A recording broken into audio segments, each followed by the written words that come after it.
Hi, my name's Kathy Miller, and this week we're looking at how to get that lovely dried, cracked earth effect you can get.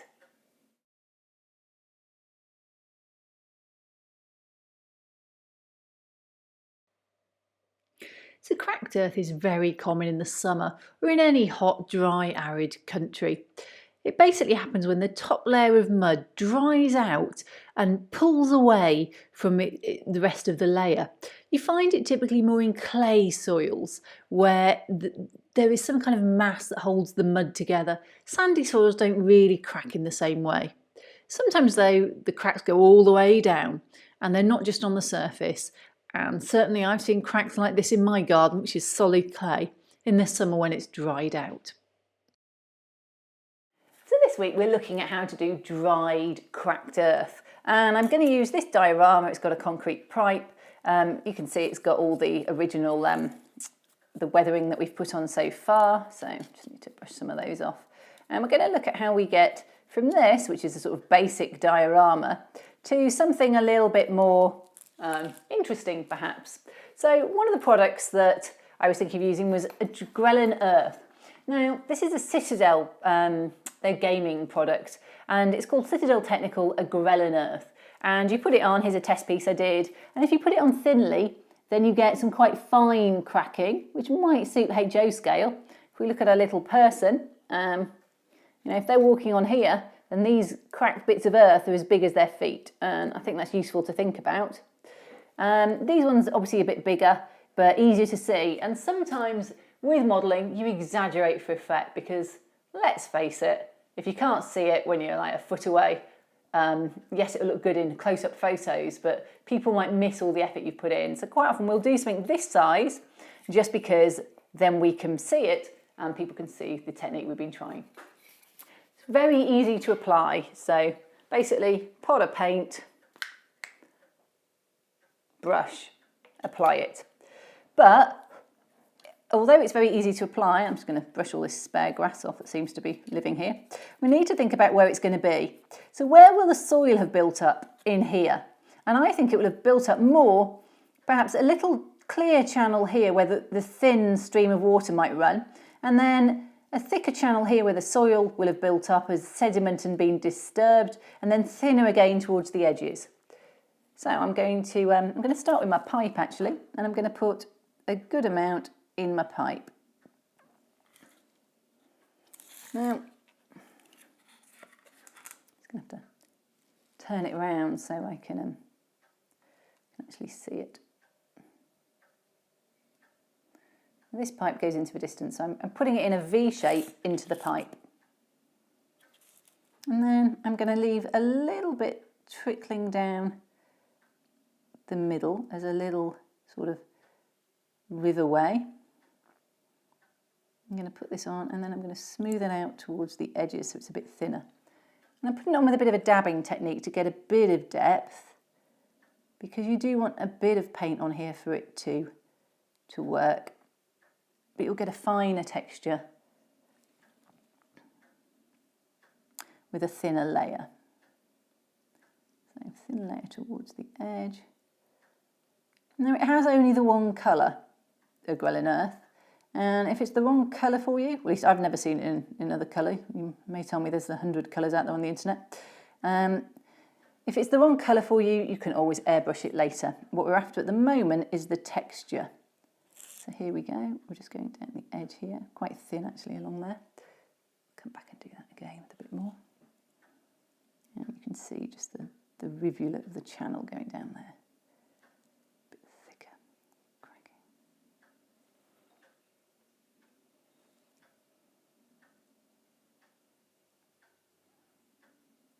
If you make it too thin, it doesn't crack. It needs just a little bit of depth to get the cracking working. So here we go.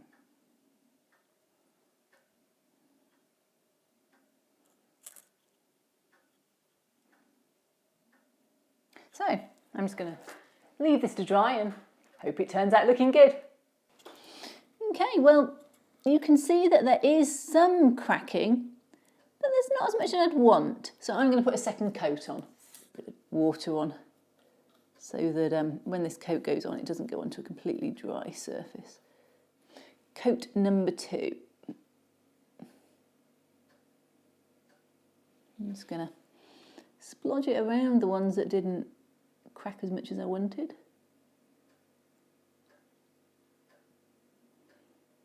The edge here, some bits did crack, so I don't need to worry about them. So I'll probably go up to them. Leave that middle section.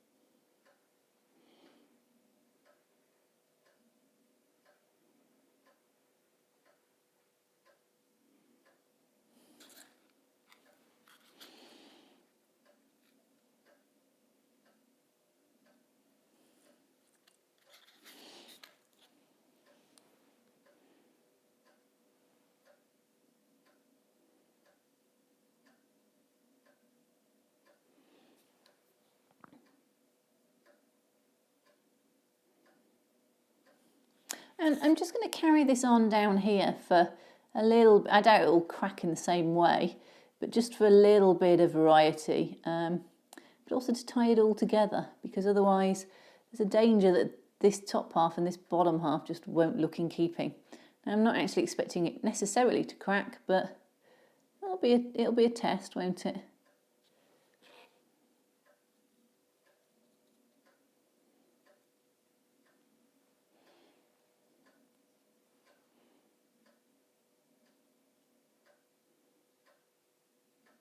Oh, but first, actually I went up here a bit more than I meant to, so I'm just going to wipe that down a bit. Same on this side, so that it looks even. There we go. Right, and actually now I've done that, I probably should do it round all of it so at least it's consistent. Now, actually, it's good to look at things again, because I look at that and I realise I needed to do a bit more inside my culvert, and I haven't. So let me just lob some in my culvert, which won't have quite as much cracking, but I'll have some. So there we go. Back to about there. This on here. There we go. Right, it's a drying game. So that coat's dried a lot better. You can see there's a lot more cracking now, and I'm really pleased with it. I think it looks good. It's cracked through here. I did wonder about putting some gloss varnish on, and you could do this and you would end up with this section here perhaps being a sort of a glossier colour, but I've made it cracked into my culvert, so I probably won't do that. It's a thought that you could do it. What I will do though is these colours don't quite tie. There's a number of ways around this. I could get a paint out, so I could just Tamiya it and paint it the kind of colour that I want, but I think I'm going to go with plan B. So what's plan B? Well, it's to use pigments. This is a Mig pigment. There are plenty of other varieties you can use. Mig Industrial City Dirt, I think it's about the right colour if I compare these for what I want, and it will just soften off the look that we've got here. So basically you just put it on and brush it in, and it will colour this slightly, but not a huge amount necessarily, but it will colour it slightly, which is just what we're after. Certainly colouring and some of these really big cracks become, well, that one just cracks off, become a little bit less obvious. Now the thing that I like about this is you can fix it. Now you can fix it so that you end up with a little bit just of a dust pattern as well. I'm just going to put it in here a bit. But if you don't want to, and how would you fix it? What do I mean by fix it? You can add something like a matte varnish. Mig actually do a pigment fixer, which I use, which seems almost like white spirit, and it just literally sets it. And you can use that, or you can, if you like me, you know that this isn't really going to be used at all in any way that involves being handled, you can just leave it and it will sort itself in the, it's not gonna come off. It's not like you're handling it every day. So you can just leave it like this. Use it to come up the side a bit, add a bit of dust on there, around here, across the top here. And there we go. And you've got a kind of dry, dusty effect on your... And the colours tie together a little bit better than they did before.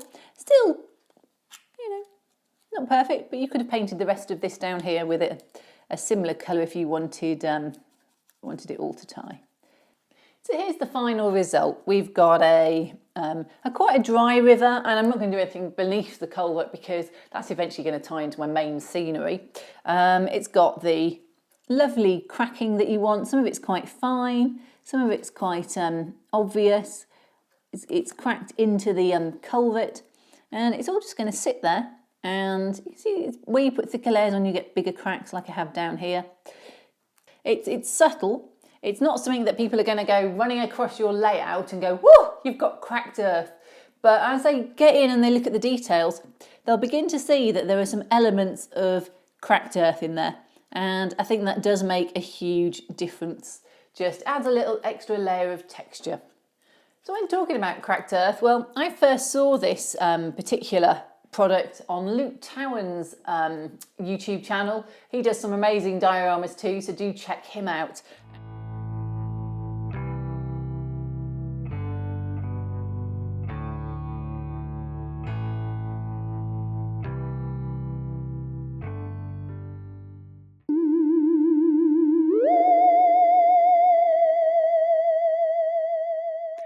In this week's adventures of the mini Cathys, HO scale Cathy goes through the culvert. It's a culvert. Ooh, that's something new. Culvert. Do you like the cracked earth? That's really cool.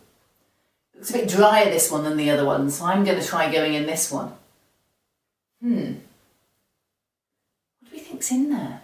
I think N-scale Cathy went through and I haven't seen her. But she went in the one down there. I'm going to try this one. And yeah, I need to bend down a bit, but it's not too bad. So here we go. See you later. Ooh! Ooh! Ooh! Look! It's quite dark. What if someone turned the lights off? Look! There's trains! I'm like in a storage level or something. There's just track after track of trains. Oh, hey, this is interesting. Wow. Wow. You should really do a tour of the layout so you guys can see this, because this is fascinating. Look, that one's orange and green. Oh, I do like the red, white and black one. Is that not technical enough? Should I be saying, ooh, that RS3 looks really good. I like the battery box on that side. Yeah, much better than the other side. Yeah. Good, isn't it? Yeah, definitely good. She should do more of this. Well, HO scale Cathy seems to be having fun riding trains. But will she get back? How will she return to her other side of the culvert?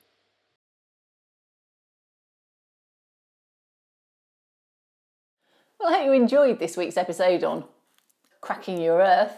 If you did, then subscribe to me on YouTube. Alternatively on my website, kathymillett.co.uk, or on Facebook, Cathy Millett Modelling. See you next week where we're looking at another treatment for a culvert.